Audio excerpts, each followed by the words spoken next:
vamos, un clásico que nunca pasa de moda, pero que A cada vez que leo algo suyo, o suyo no sobre él, sobre esta persona, descubro que era aún más monstruo.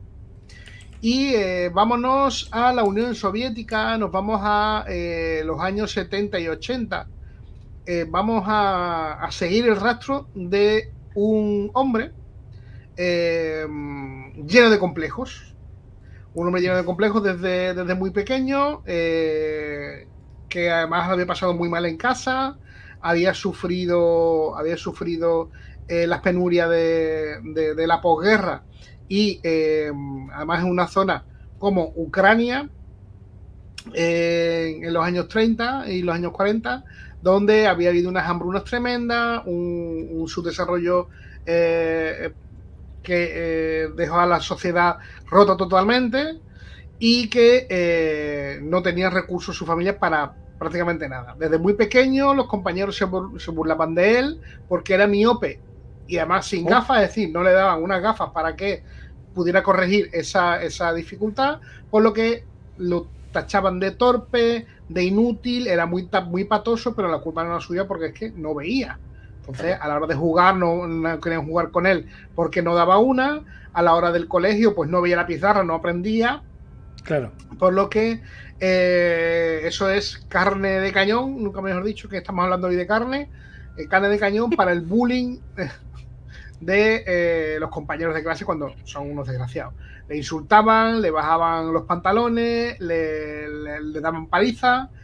Y todo esto pues fue haciendo que su dignidad y su timidez, bueno, su dignidad fuera reduciéndose y su timidez fuera aumentando. Sobre todo esto lo enfocó hacia las mujeres, porque tenía un trastorno muy grande con su madre, ¿vale? Oh. Eso es chungo. Sí, eso normalmente es... Estamos hablando de alguien muy, muy malo, que todavía no hemos dicho el nombre, aunque... He puesto la imagen, pero... Ah, bueno, has puesto imagen, vale. He puesto imagen, pero no he dicho quién es. Claro, y además esta imagen no se ve todavía quién es porque no es la imagen famosa de este personaje, ¿no? Pues resulta que, bueno, se desarrolla más o menos normal después de salir del colegio. Es un hombre trabajador, educado, tranquilo, se casa finalmente y tiene una familia. Todo el mundo que hablaba de él, de su juventud, decía que era un hombre súper obediente, sumiso, muy sumiso a lo que decía su mujer, que jamás discutía ni con su mujer ni con sus hijos, que vivía con una total discreción y una total austeridad. Podemos decir que era un padre y un esposo ejemplar, es decir, no se le veía ninguna falta por ningún sitio. Lo único que fallaba, y esto era algo dentro de la pareja, es que él, después de tener los niños, pues empezó a desarrollar una impotencia. No se conseguía excitar lo suficiente y no conseguía tener erecciones duraderas y no podía tener relaciones sexuales. ¿Qué ocurre? Que esto le tenía frustrado. Además de toda esta frustración de pequeño, esto le tenía frustrado después de adulto. Bueno, él se dedicaba a la educación y ya cuando le empieza a ocurrir esto de la impotencia, empieza a pasarle cosas raras. Los alumnos empiezan a decir que se comporta de una manera extraña, que las alumnas dicen que se colaba en los dormitorios y se masturbaba delante de ellas, que las vigilaba cuando se estaban cambiando de ropa. Es decir, que hay un cambio de mentalidad, un cambio de chip que pasa de cohibirse totalmente a desinhibirse. Y aquí es cuando llega el año 1978, no sé qué pasaría, no sé quién ganó Eurovisión ese año, que este monstruo abrió la reja de que lo tenía contenido y empezó una cadena de asesinatos que no terminaría hasta casi los años 90. El primer asesinato que dice... voy a puntualizar. En el 78 ganó Abanivía Boebe por parte de Israel. Está totalmente justificado ese cambio. El 22 de abril, en 1978, en París, el 23 Festival de la Canción de Eurovisión. Ganó Denis Fabré y León Citrone. Está claro, entonces, ¿qué ocurrió? Pues se ve que este hombre, de tanto escuchar Abanivía Boebe y no saber qué significa, se le fue la cabeza. Quiere decir te quiero amor. Eso dice él, pero él no entendía nada porque era ucraniano. Él no se enteraba de la canción. Vale. Entonces, bueno, empezó una cadena de hechos, de asesinatos, que comenzó con una niña de solamente 9 años. Joder. Este monstruo cogió a la niña sola, le dijo que la acompañara, empezó a irse a las afueras de la ciudad, donde ya no tenía control. Como él era profesor, la niña se confió con él, y resulta que en uno de estos momentos en los que la niña quería volver a casa y él no le dejaba, le hizo daño en el brazo y le hizo una herida. Y en ese momento sintió que a ver la sangre tenía una erección. Con lo que eso para él le provocó el deseo brutal de querer matar a la niña, de querer hacerle daño y querer hacerle más sangre para poder disfrutar de esta situación. Y desencadenó en el primer asesinato que cometió Andrei Chikatilo, quien estuviera esperando ya que diéramos el nombre. Andrei Chikatilo es uno de los asesinos seriales más depravados de la historia de la humanidad, para mi punto de vista. Mucha gente. Sí. Y bueno, comenzó, como digo, en el 78 una carrera delictiva que le llevó hasta los años 90. ¿Qué ocurrió con este hombre? Pues resulta que desarrolló o se dio cuenta de que tenía una parafilia, ¿vale? Tenemos que diferenciar cuando hablamos de personas que se excitan sexualmente con cosas raras, entre comillas, lo que es un gusto sexual y otra cosa es una parafilia. En el caso del Chikatilo, lo que ocurría es que solo se excitaba sexualmente con la sangre. Solo se excitaba sexualmente con la sangre. No significa que le gustara ver sangre mientras lo hacían, no. A mí me puede gustar que me toquen los pies o que me silben al oído, y eso no es una parafilia, porque de otra forma también puedo tener relaciones normales, claro, sin que exista ese estímulo concreto. Pero en este caso tenemos una parafilia, muy concreta, y es la sangre. Eso que provoca que Chikatilo no fuera un agresor sexual, que lo era, simplemente de matar y ya está. No, necesitaba sangre. Casi todos los cuerpos que se encontraron, que se le imputaron 53 asesinatos, y hubo un grupo más de asesinatos a los que no se le pudo imputar. En todos los cuerpos faltaban miembros, faltaban o los ojos, o faltaba el hígado, o faltaban órganos internos, o faltaban partes, y él decía que fue increciendo esa sensación de que necesitaba cada vez más, y empezó a consumir partes del cuerpo de sus víctimas para seguir teniendo esa excitación y llegar a ese orgasmo. Maribel, una pregunta por aquí. ¿Por qué no se cortaba él? ¿Por qué no se la cortaba, efectivamente? Es lo que. ¿Por qué no se hacía daño ese día? Pues porque la excitación no proviene del mismo, tiene que ser alguien externo, claro, que te la dé, en este caso, ¿vale? Hay gente que sí, que se excita dándose golpe él mismo o ella misma, ¿vale? No tiene nada que ver con BDSM, ¿vale? Son cosas diferentes. Hablamos de una parafilia, una cosa que es un trastorno mental, y otra cosa es eso se le llama actividades sexuales diversas, creo, algo así, ¿vale? Que no es lo mismo. Estoy aquí diciendo, vale, todo el que le guste que le peguen, no, va a ser un asesino en serie, no.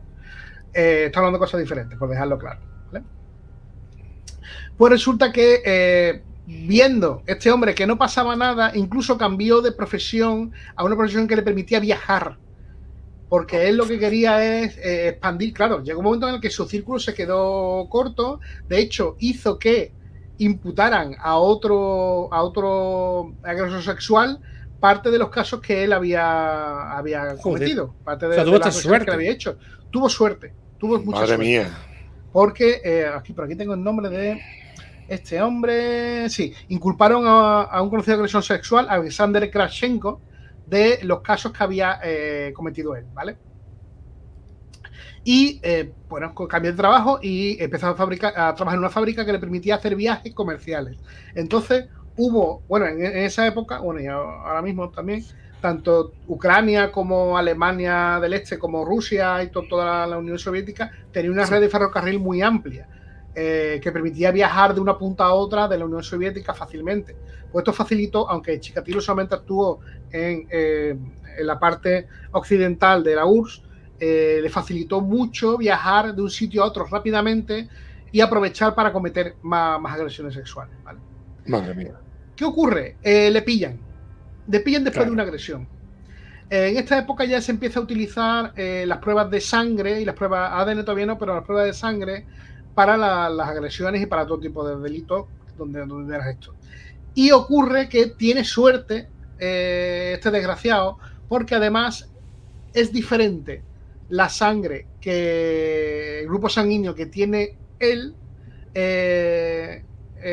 su sangre y el semen, porque el semen también tiene grupos sanguíneos y restos, y resulta que la sangre que proviene de sus testículos tenía AB y él tenía A. Entonces, aunque lo pillaron, lo tuvieron que soltar porque no coincidía el grupo sanguíneo. Madre mía, tío. Esto es una cosa que me he enterado leyendo un artículo mucho más en profundidad de lo que ya he leído otras veces y quedándome alucinando con este caso, ¿vale?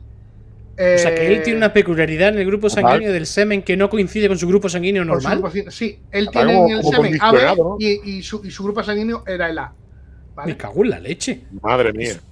Qué tío con más suerte para hacer el mal. Le pillaron varias veces más, ¿vale? Y de hecho, cuando empezaron a verse que esto era un asesino serial, la policía empezó a investigar y tenían 25.000 sospechosos, y no estaba Chikatilo. Joder. Entre esos 25.000 que investigaron no estaba Chikatilo. Por eso empezó a moverse por debajo del radar y desaparecía y no le pillaban nunca. Bueno, perdón. Finalmente, por suerte, el día 5 de noviembre de 1990 asesinó a su última víctima en la localidad de Leskov.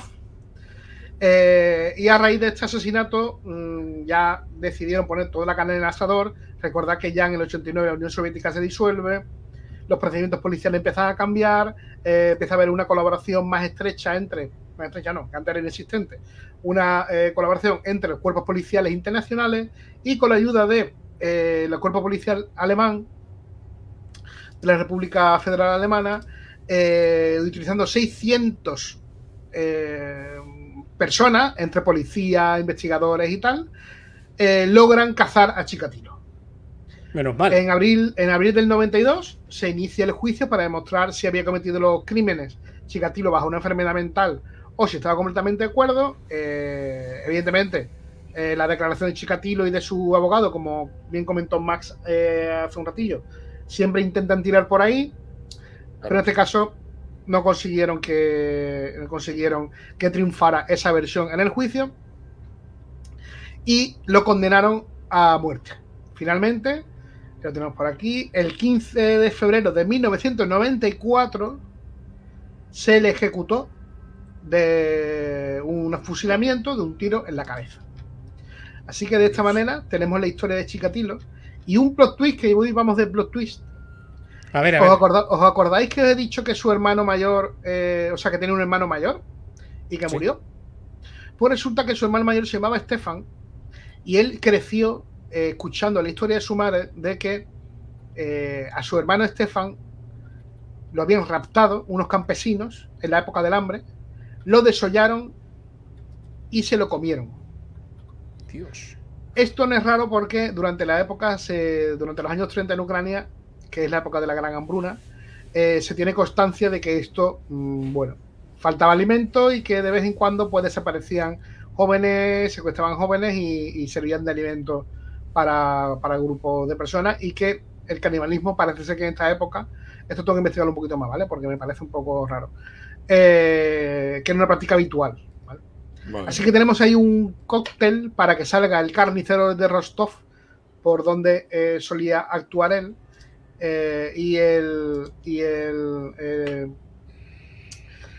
la estación de tren donde él solía actuar, que era la ciudad de Rostov y las inmediaciones, y ahí tenemos un gato que me está molestando. Es Chikatilo con la espalda. No, por Dios. Y tenemos un asesino serial tremendo que hasta el año 94 no se acabó con su vida. Y anduvo a sus anchas, ¿no? Según yo entendido, se le pudo reconocer 53 asesinatos, ¿no? O sea que se le pudo demostrar que eran 53, aunque seguramente serían muchísimos más.